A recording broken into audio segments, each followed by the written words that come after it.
BNP chairperson ও সাবেক প্রধানমন্ত্রী বেগম খালেদা জিয়া এবার কেয়ার হাসপাতালে চিকিৎসাধীন।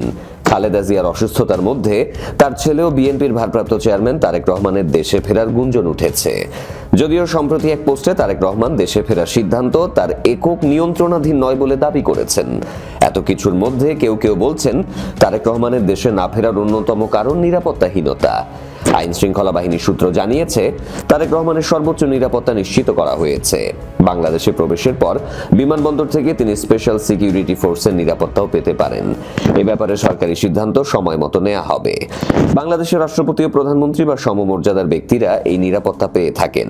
সম্প্রতি বিএনপি চেয়ারপারসন ও সাবেক প্রধানমন্ত্রী বেগম খালেদা জিয়াকে রাষ্ট্রের অতি গুরুত্বপূর্ণ ব্যক্তি ঘোষণা করে তাকে এসএসএফ এর নিরাপত্তা দিয়েছে সরকার। গোয়েন্দা সূত্র বলছে তারেক রহমানের দেশে ফেরা নিয়ে নিরাপত্তা শঙ্কা নেই, তার ব্যক্তিগত কোনো নিরাপত্তা শঙ্কাও নেই। তিনি সর্বোচ্চ নিরাপত্তা পাবেন। সূত্র জানিয়েছে তারেকের দেশে ফেরার গুঞ্জন থাকলেও বুধবার পর্যন্ত তিনি দেশে ফেরার কোনো উদ্যোগ নেননি। বুধবার খালেদা জিয়ার কিছু মেডিকেল টেস্ট আছে। টেস্টের রিপোর্ট নেতিবাচক হলে খালেদা জিয়াকে বিদেশে নেওয়ার সক্ষমতার বিষয়ে যাচাই বাছাই হবে। যদি সেটা সম্ভব না হয় তারেক রহমান তাৎক্ষণিক দেশে ফিরতে পারেন। তবে সার্বিকভাবে তিনি ডিসেম্বরের 11 তারিখের মধ্যে দেশে ফিরতে পারেন বলে একটি সূত্র জানায়। বিএনপি চেয়ারপারসন খালেদা জিয়াকে বিদেশে নেয়ার মতো শারীরিক অবস্থা পর্যবেক্ষণ করে ভারপ্রাপ্ত চেয়ারম্যান তারেক রহমান দেশে ফেরার সিদ্ধান্ত নেবেন উল্লেখ করে দলটির মহাসচিব মির্জা ফখরুল ইসলাম আলমগীর বলেছেন, পরিস্থিতি অপরিবর্তিত থাকলে শিগগিরই তিনি দেশে ফিরবেন বলে আশা করি। গত 23 নভেম্বর থেকে হাসপাতালে চিকিৎসাধীন সাবেক প্রধানমন্ত্রী বেগম খালেদা জিয়া।